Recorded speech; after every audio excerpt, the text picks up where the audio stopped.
Welcome to Edinburgh Connections. I'm David Ian Neville. Rabbi Professor Daniel Sinclair is currently Senior Research Fellow at the Institute on Religion, Law and Lawyers' Work at Fordham University Law School in New York. He's also Visiting Professor of Law.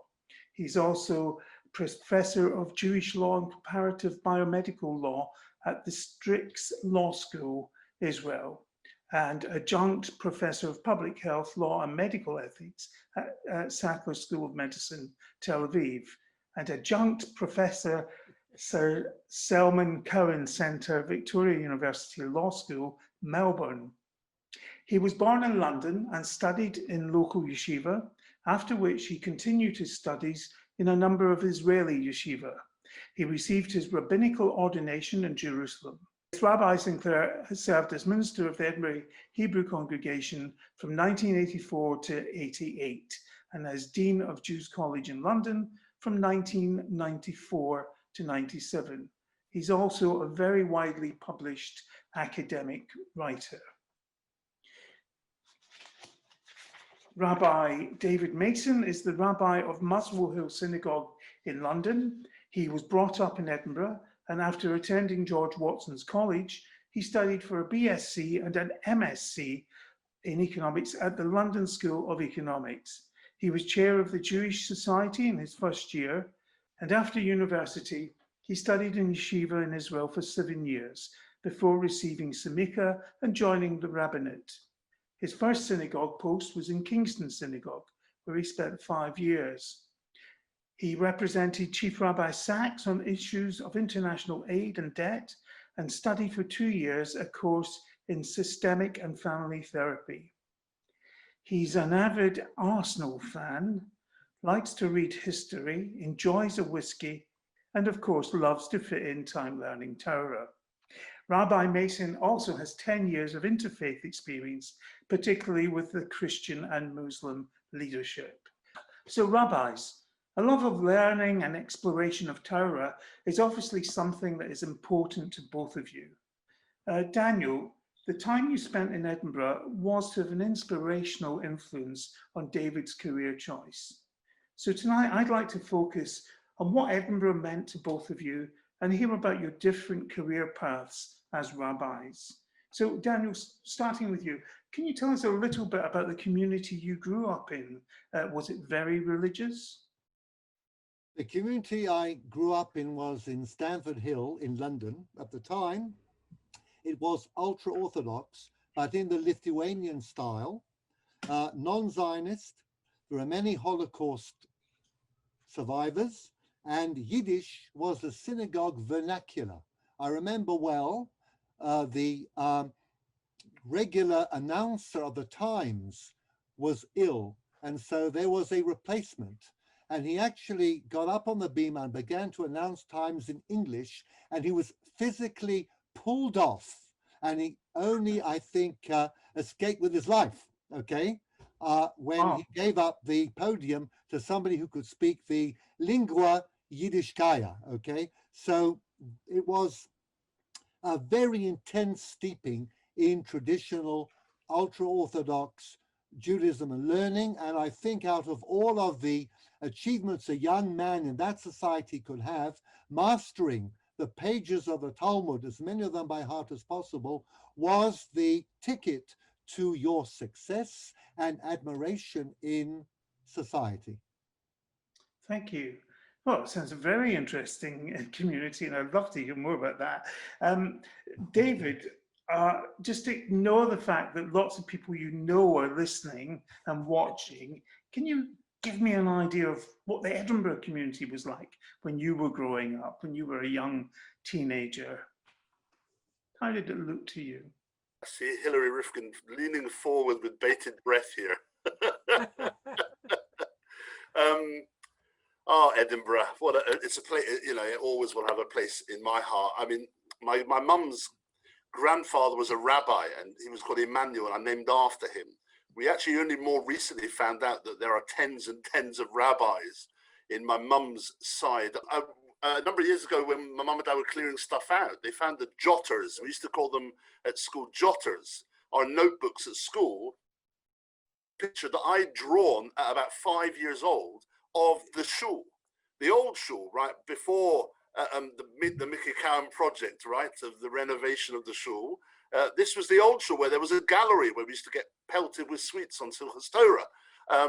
And there was I at 5 already drawing as an experience of my holidays, or the shul. So it was already a big thing, you know, for me in my life. So Muswell, that's a Freudian slip. Edinburgh was a really, really important, you know, massively important jump for me in terms of identity. I still today value my Scottish identity along with my Jewish identity. So there are projects that I've done back in Scotland, and Michelin will know about this because I've actually seen a lot of Michelin in the last few years because of this. Coming back to Scotland, I remember getting the bus from the airport into Princess Street, getting off that 100 bus, that air bus that they do now into the centre of Edinburgh, getting off and looking up at the castle and crying. Ocean. Now, I used to see that castle every week, once a week at least. I won't tell you what day of the week necessarily it was that I was going into town, but I was I'd see it regularly, and it was part of my life. It was the castle here. It just the beauty of Edinburgh and the beauty of Scotland was important. So Edinburgh was a conservative community with a small C, probably with a big C as well, I suppose, given our location at the time. But it was a conservative, it was a very traditional community. There were less, obviously, religious families. And that was interesting because when we would be driving to shul on the holy day, with my mum and dad are here, so I've said this story so many times in my shul, that, you know, we'd be driving to shul on the holy day. Ian Leifer, who's in the room, would be walking to shul. I'm sure never saw us drive to shul, of course, ever. And if you were to see our car, it would be like Kit from Knight Rider. I don't know if you ever remember Kit. It was a driverless car. You'd look at the car and it would be like no one was driving the car because we'd have to all duck. Well, obviously nobody was driving the car because it was Shabbos. It was, exactly. So that was us. Blackett Place was our reserved spot for Shabbos morning parking, right, where we would meet half the community walking around to shul.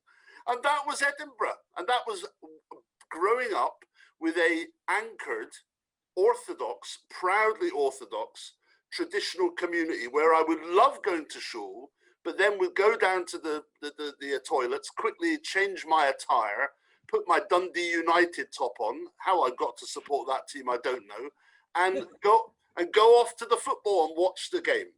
Let's just switch back to Daniel. So Daniel, you came to Edinburgh, and I'm interested to know what brought you to Edinburgh. And please don't say a train or a bus.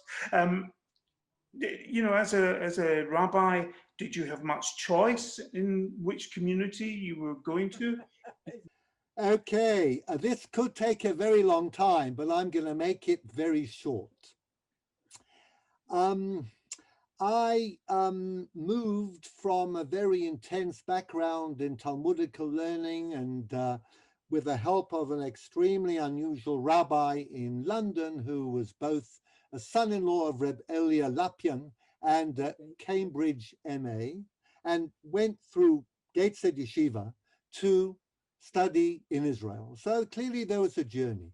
So I was opening up in terms of academics, and law is a natural academic choice for somebody steeped in Talmudic learning. And I did a first degree in law at London University. This was stuck in the middle of a lengthy period of yeshiva studies, mainly in Israel. There was a wedding and an LLM and Chazan and a whole career in Melbourne, Australia.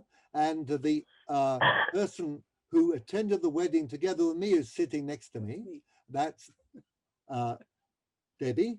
And most fortuitous event it was too. And I was back in Israel with a PhD in the offing and having set out on a on a career interest that embraced both academic law at the philosophical level and Jewish law, the Jewish tradition, and an attempt to synthesize both. I'm not going to talk about Rabbi Deichus and his theories about Kant and Maimonides, but I was going to, but my synthesis was certainly being done in Israel at the time. But I felt I wanted a more philosophical side. And so my good friend and mentor at the time, Professor Bernard Jackson, knew that the Edinburgh Hebrew congregation was looking for a minister. And he thought that my mentor for philosophy of law would be the late Professor Sir Neil McCormick, who was a wonderful man. He was a professor, dean of the law school in Edinburgh, head of a very interesting center, and above all, a fabulous mensch, one of the best people I've known. And we were close, but Bernard introduced me to Neil. I came to Edinburgh for a pilot because the Edinburgh ministry seemed to be the best way of supporting myself and our family, that's mainly Yael, together with Jonathan, in Edinburgh at the time. So, in fact, you're probably barking up the wrong tree. You're thinking rabbinical track, where did he come from? Was he put there? No, no, no. This was, in fact, completely left field. It perhaps ought never to have happened. But here I was in Edinburgh, okay, as a minister. I did a little test in the previous Yamim Norim, fresh out of the army in the 1982 war. And here I was in Edinburgh. I passed the test and the community offered me the job. And I also had a very interesting conversation with Neil, who was very supportive. And hence we came to Edinburgh. So there you are, David. You probably didn't know that, but as Edinburgh was a unique community, perhaps it got its minister during those years in a fairly unique way. But that is the long and the short of it. And I was granted my PhD from the Hebrew University when I was still in Edinburgh. I became the Reverend Doctor, and we started out with a 2-year contract, and it became a 3rd, and we had a great time. From reading your bio, you've had a very busy life in all that you do, multitasking, multi-learning, I would say, as well. But one of the things that interests me is, what was your impression of the community when you came? Because obviously, I think we can all identify with what it's like to start a new job, but starting a new position as a reverend or a rabbi, or a minister or a vicar or a priest, that's quite a unique thing. So any thoughts on that? There are always thoughts. Whether they're worthwhile is something else. But in fact, I think the strictest clause in my contract, coming off what you said about the vicar or the priest, was that I would wear the cap and the gown at all religious occasions. There wasn't much about learning or background or frumkeit or anything like that, but the cap and the gown, they figured that was clause number 1 in my contract. And I do remember being told off by Alec Rubenstein, because shortly after I'd arrived, I was called to do a funeral. And I was at university, and I simply ran from Southbridge to the shul to be picked up by Joe Rifkin, to be taken to the funeral. I went into the robing room, put on my cap and my gown. I strode out onto the podium, gave what I'm told was an impassioned speech in honor of the deceased, whom I never knew. And Alec was very angry with me afterwards. I said, "What's up?" And he said, "Your trousers were gray." Oh, no. So this was very important to the community. Now, for me, this was all very new. I'd never trained for this. I'd never practiced for this, but I think and I hope that the community got that feeling.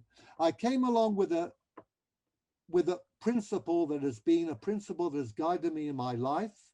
in every respect ever since. That is, to respect other people as human beings, no matter what background they have, what creed they have, what gender they have, absolute and genuine respect for others.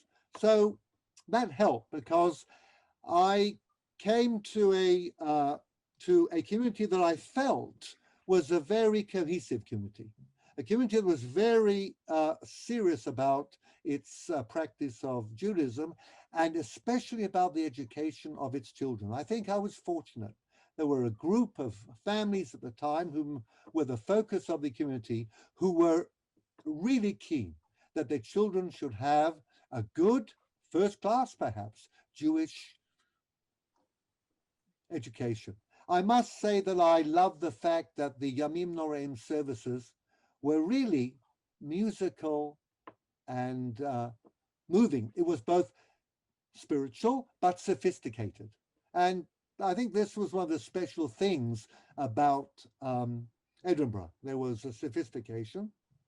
Came out in the service. The choir sang some fabulous pieces, and that's where I really resonate with what David said earlier. And we had a little sing-song before you all joined of Unatane Tokef a la Edinburgh. But I think that that was something that, as I said, speaks to the soul. And the people I met, as I said, it seemed to be a very cohesive community. This was on the Yamim Noraim, the Rosh Hashanah Yom Kippur. I was there just for you to suss me out and for me to suss you out. And I got a very positive impression. I thought this would be a good way of enabling us to stay in Edinburgh. And I would perhaps at the same time, as I was pursuing my postdoctoral stuff, do something good for the Jewish community in Edinburgh. And I think it worked. Of course, I had to learn how to compromise. And compromise, of course, doesn't mean giving up all the principles you stand for. So it was a matter of figuring out what I would stand on and not give up on, and what could be given up in terms of where I'd come from, in terms of my orthodoxy, what could be given up for the greater good of the community, because its traditions and the feelings it had and the way it had practiced its Judaism was certainly worthy of great respect. And one of the, I guess, the sub-lessons I learned was that if you take up a position such as this, it's very important on your first day to have a good idea of what you're going to give up on and what you're not. And I do remember, I think it was the first or second Shabbat, there was a bar mitzvah that took place, I shall not mention where, but in a certain hotel.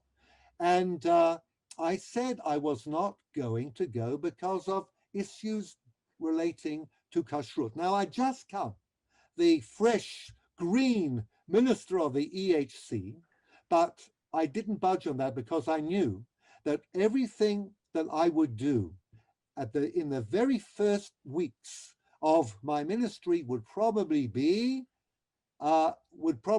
binding precedent. In other words, people would say, well, you did that, you were prepared to do that last month, 3 months ago, or for this family, why aren't you prepared to do that for me? So it's very important, actually, although you have to learn on the job, very important to come with a set of stands which you will take and will not give up on. Yeah. Well, of course, and first impressions are so important, and that's really interesting, your view, your outlook. David, you were a young teenager. Now, we know that congregations can be critical, but my goodness, kids don't hold back. They're always the toughest audience in the theater or wherever, but in shul and synagogue, what were your first impressions of this new rabbi? I mean, I was young. I was 11. Yeah. We were regulars in shul. This was not the average, usual rabbi coming. Why was that? Used to thinking about a rabbi with a long beard, and look, we'd had Rabbi Weinberg. Rabbi Weinberg was old school. with fire and brimstone from the bit. He would raise his voice at the pulpit. I mean, I know we could hear you, Danny, of course, but this was fire and brimstone. And I'll never ever forget when we inaugurated the sukkah in the name of John's father, right? It was to become a library, if I'm right. I can't remember what year. And I was in sukkah in the library, and in front of me ensues an argument between Danny and the late Rabbi Weinberg over whether there should be a mezuzah on the door. Now, what this meant, I have no idea, of course, what that meant until later I understood the ideas and whatever. This was like, wow. So this was a new, this is a rabbi who wore jeans. This was a rabbi who ran. I turn up one day at the rabbi's house on Newington Road, right? On the main road. Absolutely. 67 Newington Road. Up those steps, exactly. And we always had to keep fit to get up those steps to the house. And there is Rabbi Sinclair, right, giving him a crunchy bar. Wow, that's kosher. That's good to know. And he's teaching him to say a bracha over the bar. So this wasn't what and it's incredible, I must say, hearing so much of what you've been saying, Danny, and feeling it in how I've been a rabbi over the last number of years. It's almost weirdly identical in terms of the approach to respecting others, respecting humanity. It's quite moving. And that began, I suppose, in a sense of normality. Being a religious Jew was not otherworldly. Being a religious Jew was something, right, we say in the Torah, lo me'ever layamhi, right? It is not over the sea that you should say, I can't go and get it. I realized through the experience of being with Rabbi Sinclair, with Danny, that it was accessible, that Judaism was something that was accessible. And that made me want to learn and made me want to understand more. And if I could add also, I think I found a lot of enjoyment myself in the intellect of Danny. Look, I mean, I'm sure we will all agree, we would hear a sermon of Danny at the pulpit. We would get to halfway through and then we were lost already, usually. That's the experience, Danny. If we could understand your sermon, we knew something good had happened. But David, it was only 7 minutes long. You didn't have time to get lost. It was once you got to Kierkegaard. I remember a Kierkegaard sermon. Absolutely. That was only one, though. Fear and Trembling and Kierkegaard. Absolutely. Wow. What a memory. What a memory. There you are. Shuvah, I remember. But, it was, so that was different. That was something that was very, very, different for us. But that was your way. And it just gave me a lot of comfort that Judaism wasn't overly mystical. It wasn't overly superstitious. And also it wasn't overly traditional. It was rational. And so those compromises and the way you talk about being a rabbi, really, I feel, wow, that's what I have done, myself. I remember I remember coming to yeshiva when Danny was already out back in Israel. I came in about 1991. I was in university already, 92. And I went to Or Sameach. It's an ultra-Orthodox yeshiva. A lot of people become very religious very quickly. I've been almost paid to go. I wanted to learn Torah. So I go to Or Sameach. I'm going to go for a few weeks. Thank you very much. I'll learn. It frightened the life out of me because people were so quickly becoming so religious. And for refuge, where did I go? Up to Sterot Eshkol at the time in Yerushalayim to Danny and Debbie. And there, what did Danny do? He picks out the letters of the Rambam to show me a very rational letter of Rambam about how he negated astrology. That's what you would do, wouldn't you? Usually to comfort a boy worried about yeshiva. But that was almost Danny's giving me this sense of validation that a rational way in Judaism is a very real and appropriate way. And so the mentoring and the validation that I got was so important. So the first, we were intimidated by Danny. There was definitely an intimidation. I've got Michael here. I can see Michael, and we were, the intellect was really real.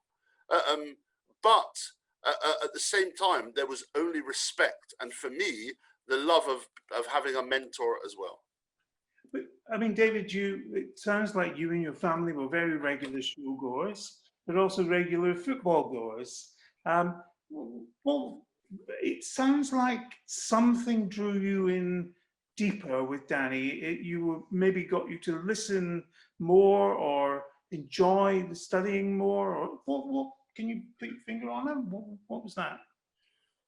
I remember when Danny left hard for me when Danny left back to Israel, because I'd started a sort of inner journey. And I remember sitting in 67 Newton Road and saying, right, well, if I daven Danny, what do I do? And I still got somewhere a siddur where you listed the bits of the tefillah that I could, you probably remember that, right? That I could do. Yeah. And that gave way in 1988 to a sort of limbo period for me. And only when I went to London to university was it more able for me. It was easier to put a kippah on at George Watson's College from not having wore a kippah.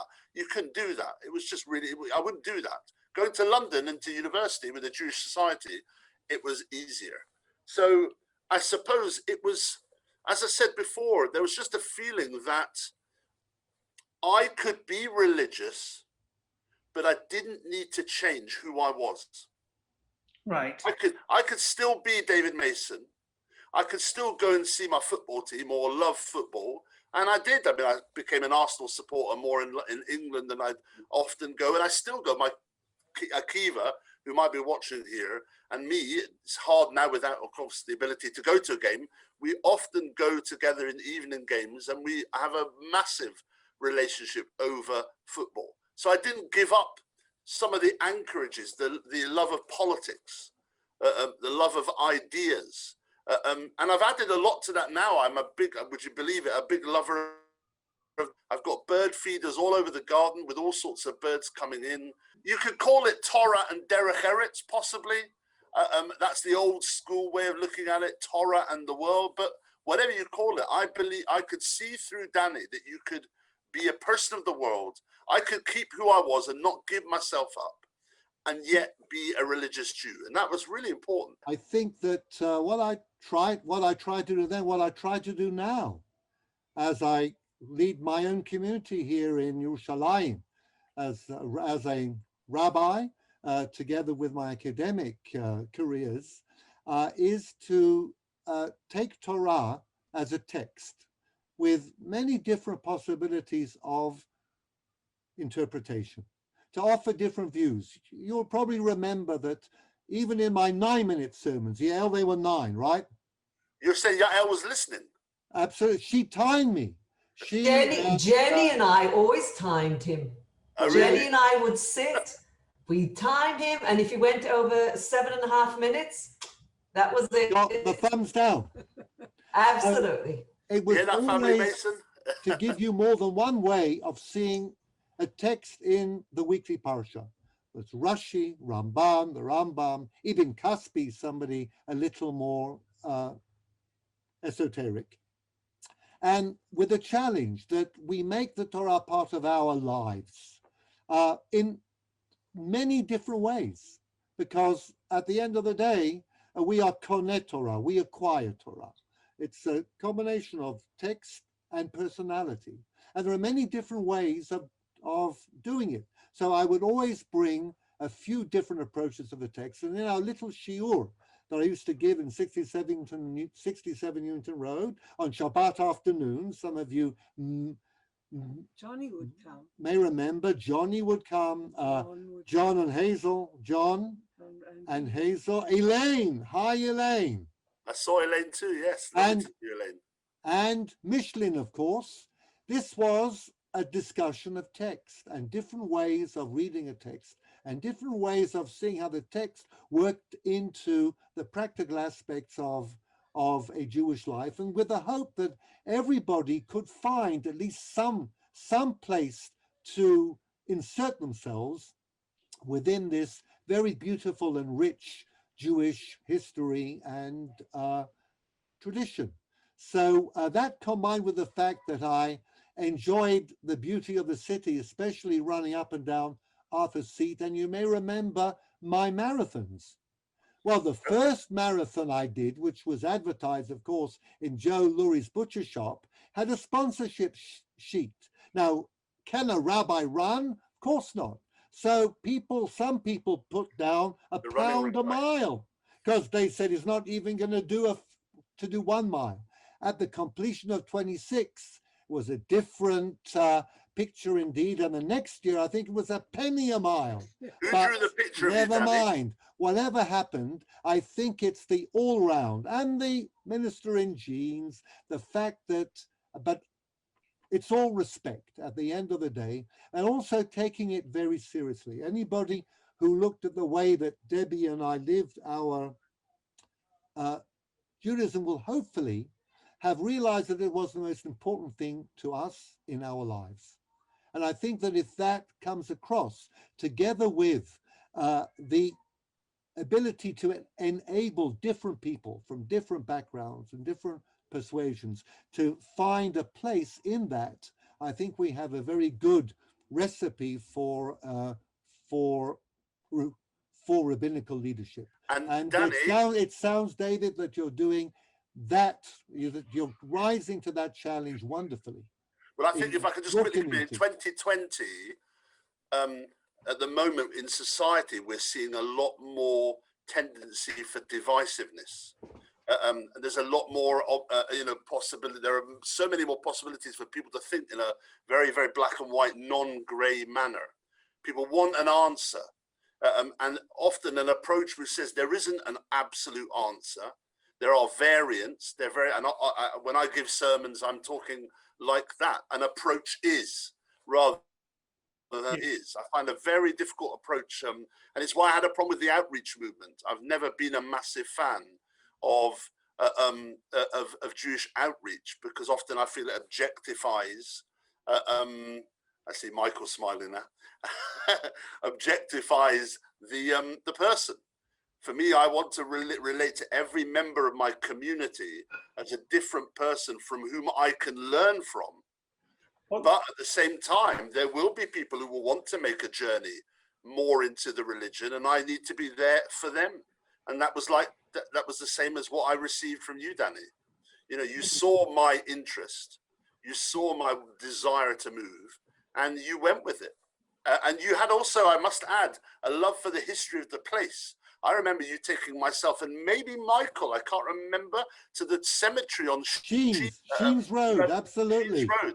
Yeah, I think it was with Michael. You had the key to it. Michael came too, absolutely. Yeah. And we went to that cemetery. Oh my gosh, I remember that. And you took it. For you, it was really important to see who came before. Two Worlds by Deichers, the book Two Worlds. It was part of the history. Absolutely. I may recommend it to you, I'm not sure, but it is beautifully written. I think it has a lot of insights about the Edinburgh Jewish community, but history has always been something that I think is vital, because at the end of the day, our connection to our religion is not only an intellectual one, not only a spiritual or mystical one, but it's also the fact that it represents a glorious past. It's a continuous over 3,000 years, and being part of that past is an amazing thing. So that's why I was very keen on teaching the history part. In the London Board of Jewish Education examinations, I'd like to remind you all, and this is with a nod to Ian and to Elaine and to Debbie, the very devoted teachers, and Micheline when she was around. We, I think, came almost top of the list for a couple of years in the examinations of the London Board of Jewish Religious Education. I was able to wrestle a concession from the London Board to include Edinburgh. We weren't exactly London, and we did extremely well. So I'd like to ask you something. After Edinburgh, eventually you became Dean of Jews College in London. So was it always part of your career plan to focus on academia and teaching rather than be a rabbi in communities? And if so, what was the reason for that? Well, for the first part, I think it's fairly clear.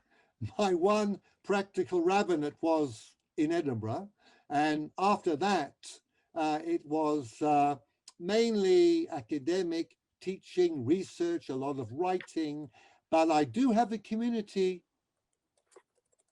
today. And since February, it's been a Zoom community. We have 2 shiurim a week by Zoom, and we have an international participation. What I think it means is that I was always drawn to study, to research, and also to communication. And I felt that that would be a much better place for me than the traditional role of the pulpit minister. And I've never, ever doubted that that was the correct path that I needed to take. And even Jews College, by the way, was again, I'm going to have to deflate it a bit. I actually was planning a sabbatical and to develop my interest and my expertise in biomedical law and ethics. So I signed up at King's College in London to work with Ian Kennedy, one of the leading lights of the bioethical scene in the UK at the time. And Jews College came along as a nice way of, again, combining something very Jewish and also a means of, I guess, subsisting in what was a very fascinating 3-year sabbatical. And it was fascinating because I worked closely with Rabbi Sachs, and we all pray for his recovery, full and speedy recovery. When things were again a little rough then, because it was at the beginning of the chief rabbinate, and everybody has challenges. So I again was exposed to the community, to things that go on, and the need to tread the very fine line between standing on principle and respect for others and trying to make a communal enterprise work. So, but again, it wasn't that I was choosing to go to be the principal of Jews College because that was an ambition that I had in my life, not at all. In fact, of course, I mean, this is just gratuitous, but as a boy, Jews College was on the same list in a way as the United Synagogue. And that was not too far away from the Catholic Church. So this is a different ball game, but I thought it was an excellent, it was a good challenge, tried to do my best there. But it was much bigger job than in Edinburgh, London. And I must say that it didn't have the same charm, warmth, and long-lasting links, including friendships that have subsisted to this day, and the sense of being, of creating real and deep relationships with people. It's a different ballgame when you head a very big institution and a very big Jewish community. It's not quite the same. So I think that Edinburgh has been with Debbie and I ever since, and London was an interesting phase, and we did pick up some nice people, but I completed it, resisted any pressure to remain, and returned to my international academic career. But I have been advising young rabbis over the years. They somehow found their way to me from the UK, the States, Australia, and we have talks and we chat. And I've always combined the two. I have a position at a university in Melbourne, but I've spoken in Australia, in Sydney, and in Perth. I was the rabbi of the great synagogue in Sydney for the Yamim Noraim and Sukkot, and have a lot of people, especially young people, who want to find out how to be a person who is a person with integrity to who they are, at the same time be able to claim to be authentic Jewish scholars and rabbis, sometimes just even Jews. Thank you.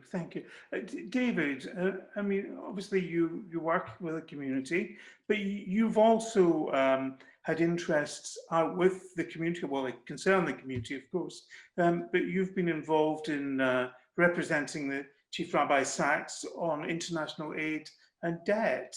Can you just tell us a little bit about that side of the work that you've done? So in some ways, I mean, actually, there's probably a lot happened since. I can't remember where the bio is from, but there's actually probably plenty happened even since then. I recently did a master's in conflict resolution at King's College, Yes. which gave me another sort of area. And now I'm chair of the Haringey Multi-Faith Network. So I've done a lot of work in interfaith work, trying to bring communities together, trying to bring different religious communities together, working with the local council to try and sort of increase cohesion, because as you know, there's a lot of divisions. So that was interesting because I came, it's quite fun. I came to Kingston in 2003. PA to the Chief Rabbi, Simon Weinberg, took me aside and said, you know, you've done a degree in economics. Can you represent Rabbi Sachs in he should have a refuah shlema in areas of aid and debt? This was Make Poverty History in 2005. It was coming up. I'm like, and she said, but you can't be on his cabinet. You've just started as a rabbi, you know, you've just wet behind the ears. I'm like, great, I don't care. I'd love to do that. I was down Downing Street. I was with Gordon Brown. I mean, you know, lovely. When I had my induction in 2009 in Muswell Hill, the Chief Rabbi, as Rabbi Sachs then, welcomed me and said how amazing it is that I'm in the cabinet. I've never heard anything about this cabinet. I'd never been asked to be in the cabinet, but suddenly I'm in the cabinet. So that was the nature of the cabinet at the time.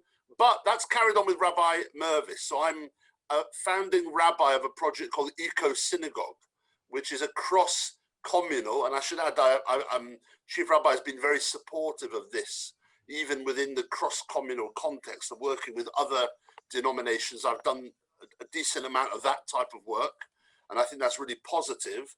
And that has basically brought the agenda of eco-friendliness, issues relating to the climate, and the forefront of communal awareness across the United Synagogue and beyond. And so Rabbi Mervis will often ask me to represent him, go to events, involve myself in signing letters. So that's continued. And it's been really great because it's offered me a really varied job. Firstly, I'm very passionate about social issues, social justice. I think, unfortunately, for some, or not for some, my politics is not the same as it was when I was a young, you know, I was on ITV News once when there was the Constitutional Convention at the Kirk, right, on the Mound. And it was every party but the Tories were involved. And I was there jeering young conservatives in my stonewashed jeans. I was on telly. I've still got the video. That was them, those days. I don't think my politics is quite there at the moment. But I've just loved having a variety of societal involvement and really encouraging my community. So I've got a community of about 450 families to be civically minded, to think about our Jewish responsibility to those around us, to those outside our community. And they've responded, and that's been really, really great. Thank you. Well, I certainly get the impression that you're both very outward looking, as well as being very serious about studying Torah and studying Jewish law. I mean, the more that science and medicine advances, the more issues of ethics and personal moral choices come into play. Do you think people find the Torah and religious law helpful, or does it make it more difficult to make decisions, do you think? How do you think that plays out in the work that you do? Okay, I'll go first. That's a Danny question, definitely. It's a field in which I'm involved at both the theoretical but also at the practical level. And I think that the corona has given us a laboratory for testing out and applying a lot of the questions that we've had about the value of bioethics and the place of religion in bioethics. And again, I have to go back to the openness and to the multivocal nature of the Jewish tradition as I see it. Different aspects of the tradition will apply in different ways, at different times, and in different places. For example, we are actually in possession of a very richly textured doctrine which impacts questions that are absolutely contemporary. Can you, if you are short of respirators, put two patients on a respirator, both of whom are suffering from COVID-19, knowing that they will both get less oxygen than they would normally get if it was one person, but because resources are stretched and you can save more lives that way, but you will raise the bar in relation to losing a life. How should that work? The rabbinic tradition is actually very richly textured there, and we can do a lot more in terms of dealing with crises and emergency situations than you could do from a Catholic perspective, or even occasionally from a common law or possibly civil type common law system as in Scotland, because this is a very flexible and richly, as I've said, richly textured tradition, which is casuistic. It's related to the case.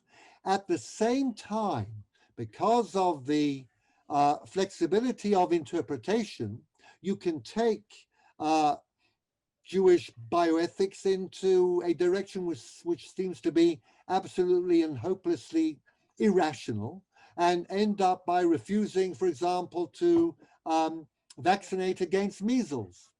Okay, and then we would have an argument in amongst the various rabbis as to whether or not, or how to create a hierarchy of sources. I would say there are normative sources, sources that are binding. They are included in certain legal texts, and they should overcome texts of a more, shall we say, spiritual nature, or commentaries on the Bible or the mystical law. Others would say no, and they may have precedents to support them too. So it could go either way. It may not be a very satisfactory answer, but I think a lot depends upon the interpreter. And I think you can see that today as well. If you take the issue of vaccination, there are rabbis who have said that if vaccination isn't practiced widely amongst the whole community, then Orthodox Jews who are recalcitrant are to be considered as pursuers. The law of the Rodef applies, because you're not only endangering yourselves and your family, you're endangering the community as a whole. And one who endangers the entire community is certainly an extremely negative person. And I would put this at the top, say, of a hierarchy. Others will say, well, hold on. Can we, for example, pass a regulation in a town like Lakewood, and the regulation says that no child who has not been vaccinated will be allowed into a Talmud Torah or a Cheder. That is no Torah study. Now, some Dayanim were less keen on that. And I was asked about this issue as I was about the issue of the respirator being shared amongst patients. Now, my view is that you certainly can, and you should. It would be a positive obligation to sanction those who are not going to vaccinate their children and therefore endanger the entire class and the community. Others would say no. Talmud Torah is supreme. You cannot do anything, because at the end of the day, and here we have an interesting theological conundrum.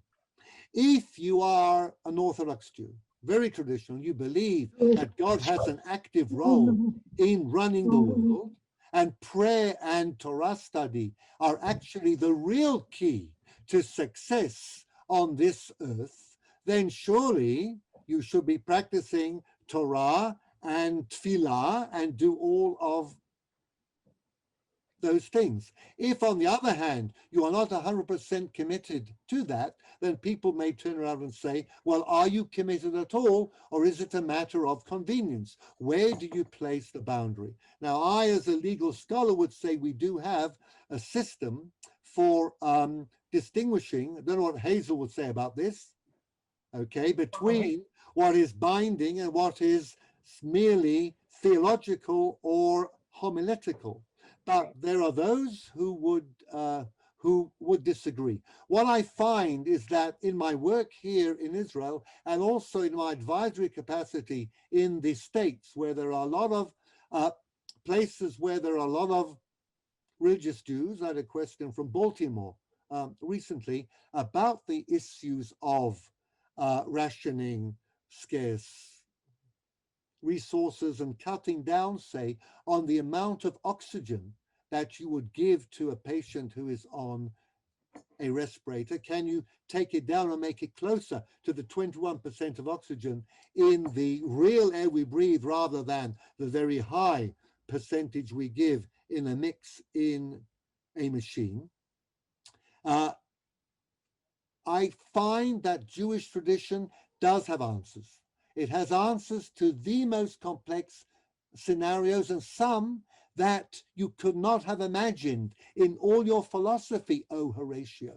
There are some cases that come up in life, and yet the richness and the feast of rabbinic texts is such that you can find answers to things that secular bioethicists are struggling with.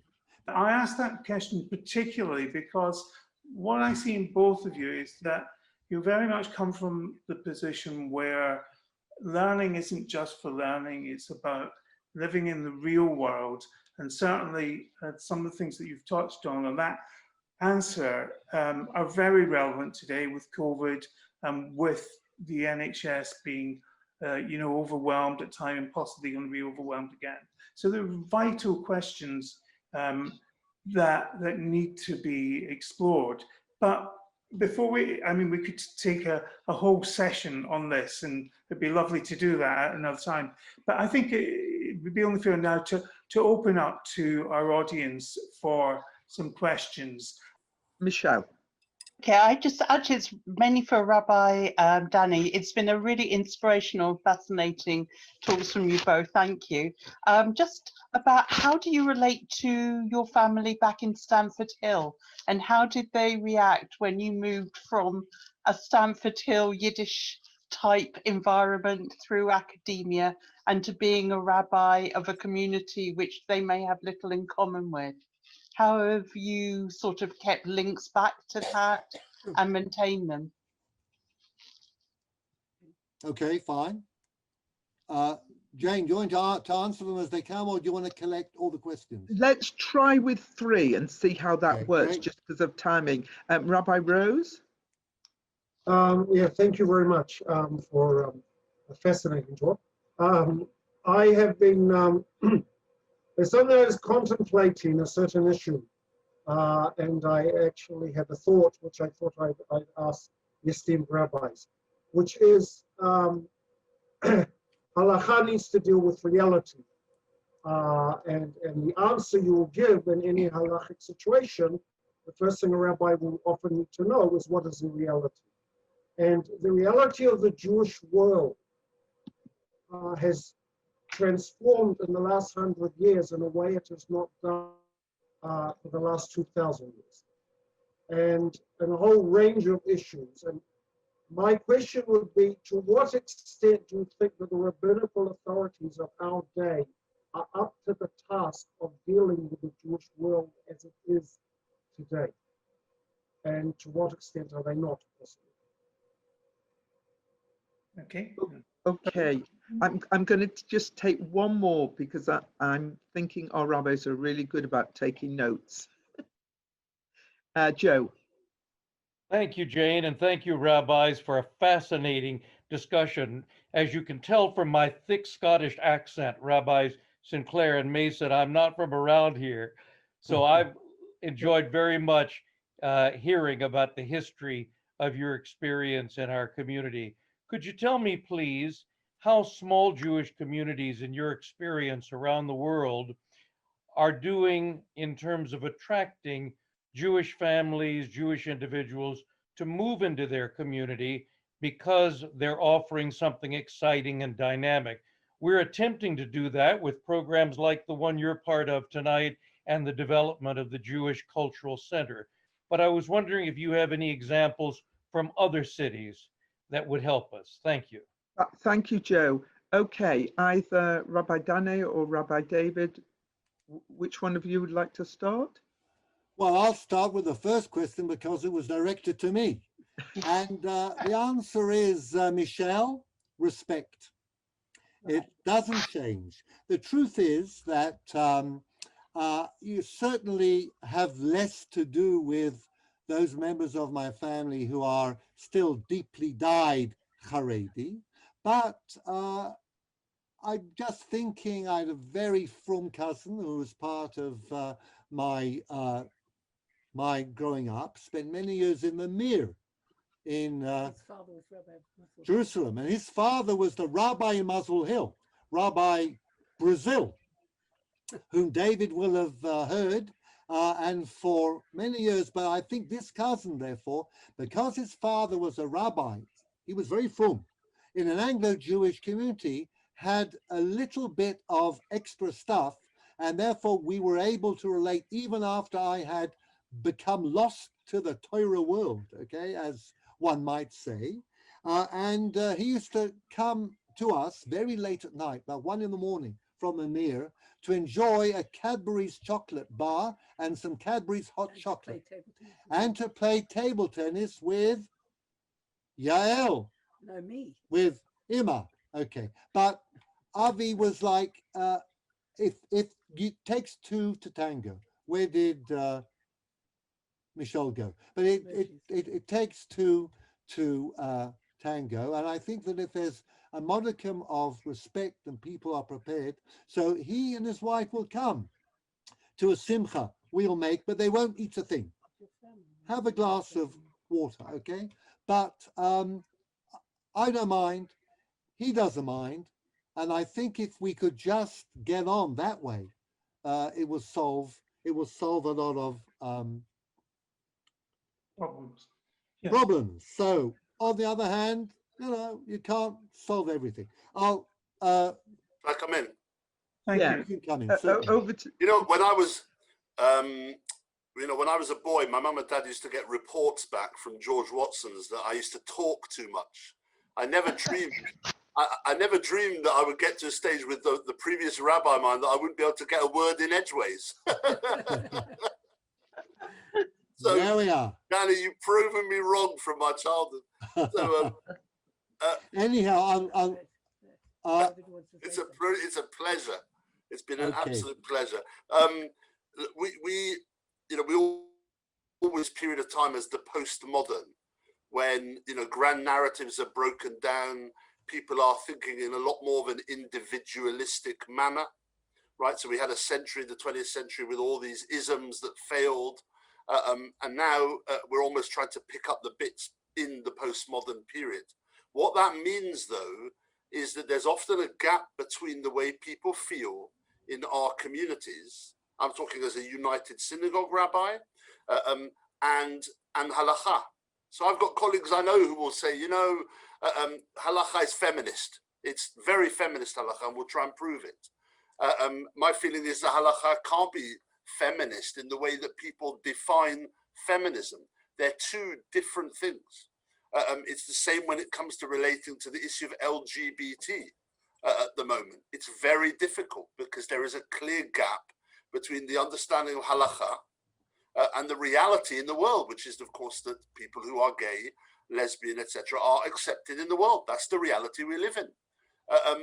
It's the bridge which has always fascinated me, right? How do we bridge between the reality? I think David referred to this, right? The reality and halacha. Now, there will of our religion where that is impossible, right? So it's not probably real or realistic to expect in the more Haredi communities, or in some of the more Haredi and Hasidic communities, that they can look at the modern and the postmodern and halakha. Just as I suppose one might say that within the reform or more progressive communities, there also won't be that dissonance. There will be an updating of the way we look at Jewish law or not to the society. So I feel like I'm in a position in the middle, in a sense, where that dissonance is real. Halakha for me is real, and the world for me is real. And it's about, I suppose, how, not updating halakha, how halakha can deal with that bridge, deal with that dissonance. Some can't, Rabbi Rose, I suppose, in the day, and I don't think we should be angry about that. Many can't, that's the reality. But many will be able to. And if we work, and I found myself, I'm on the Rabbinical Council Executive, and I'm a modern rabbi within this rabbinate. In my rabbinate, as Rabbi Rose will know, probably the side, there's some great rabbis. There really is a great rabbinate. It's a young and developing and really interesting rabbinate, but generally in terms of education, leans more. So I'm the modern one, or one of them. I think I've always wanted to work within halakha, right? Within, in a sense, a consensus of halakha. I've always been able to have these conversations and work with others to try and move. I mean, I'll give you a laugh. I brought to the Rabbinical Council Committee a week or two ago an active individual working for a union, one of the union, because I believe rabbis should join a union. I mean, I think rabbis, thank God, are doing a lot better than probably Uber drivers and Deliveroo drivers today in our COVID world. But I think, you need to be supported. But that was quite anathema. That's what, a union? Rabbis in a union, we don't do that. But I'm able to have the conversation. So again, just to go back, Ruth, that's an answer to that. Maybe I'll just quickly deal, Danny, with the small community. In the era of COVID, there are lots and lots of opportunities now for communities to, in a sense, bond together. I think we're in an era now where we're going to be looking a lot more about the local, thinking locally. So I think now there are opportunities to get online, right? And we've done a lot of that immediately as COVID broke. I brought the community online, the seniors group online.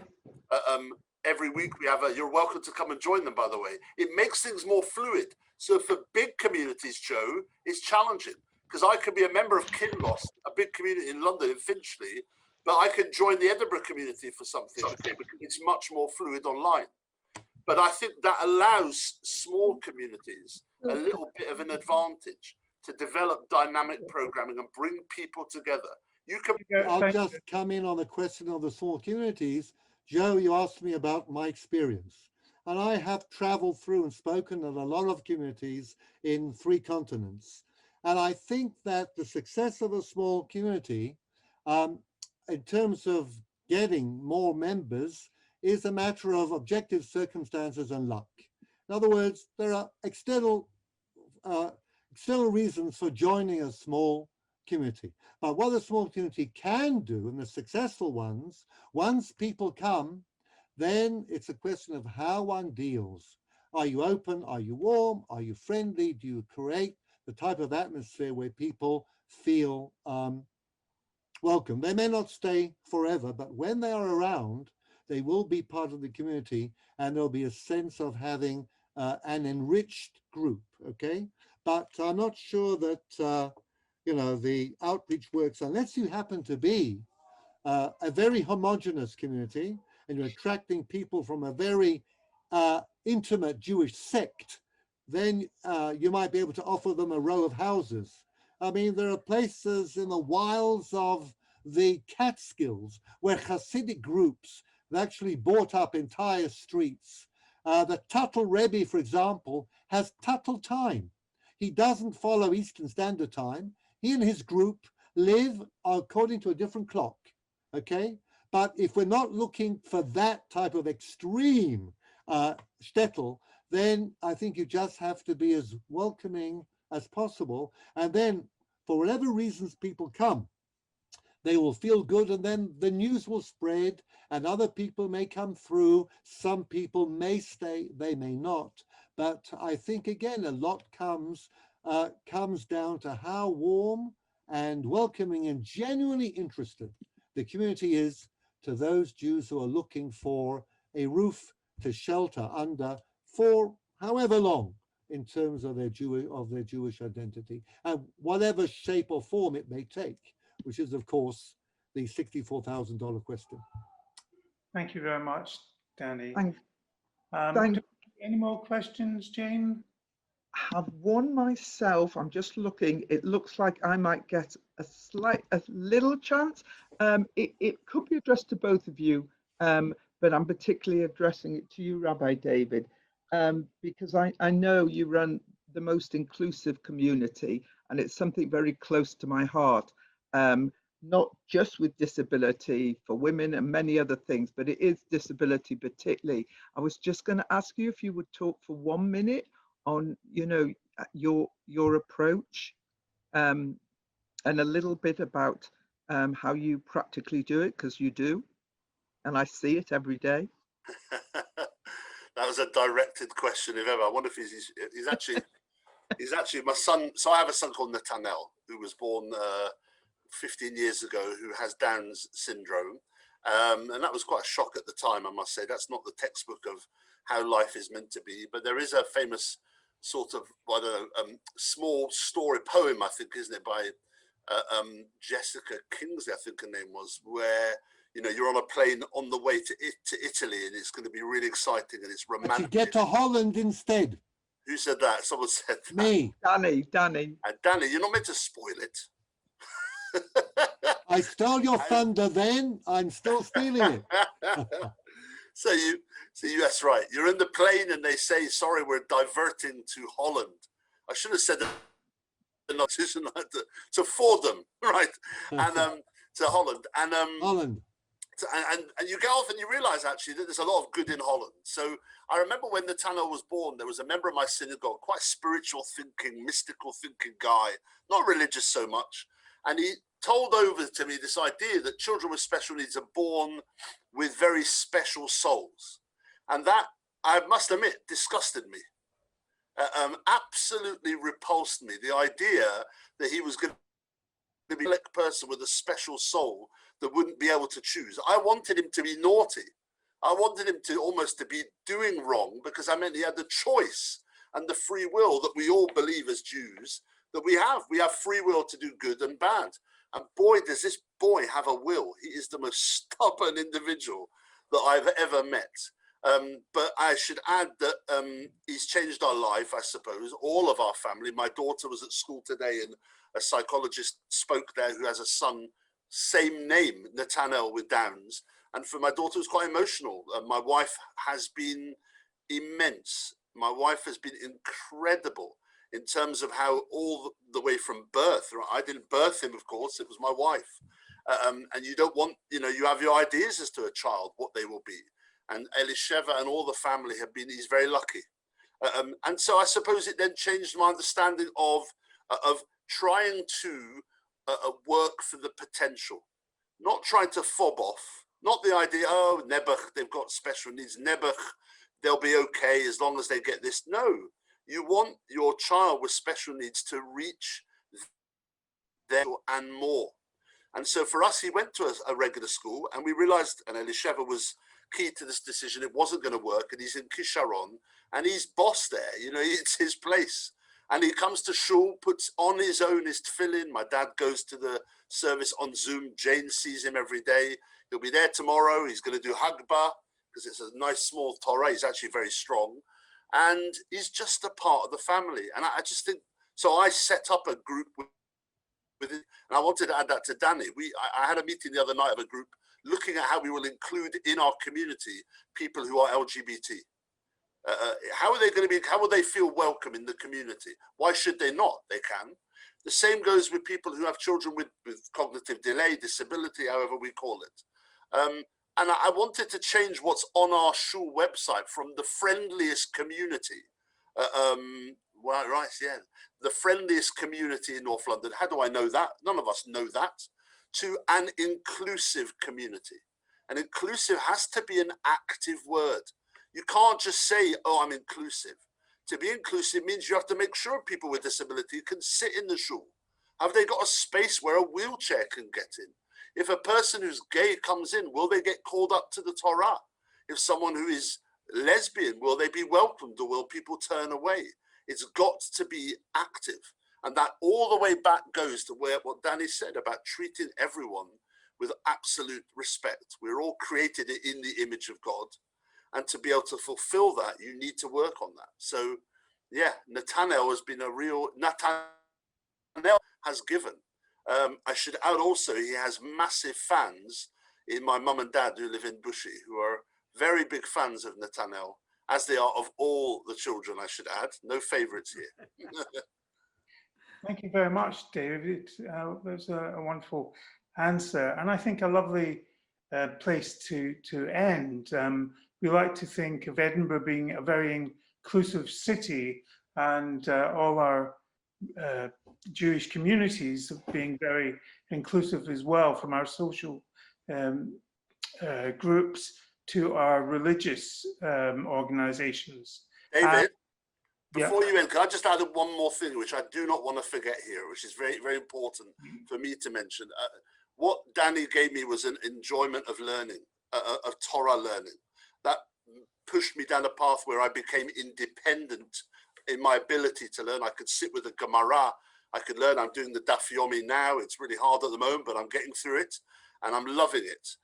One moment and a memory of mine, which sticks in my mind, that is really, for me, binds everything together, was a moment when I was able to sit in the Bet Midrash with one Michael Rifkind and take out the Talmud in the Bet Midrash, who was there sponsored by one Charles Rifkind, that being Michael's great-grandfather, Arnold's grandfather, and learn it together. Not just see it there as a book that adorns the Bet Midrash that is old time, but actually take it out and study the contents.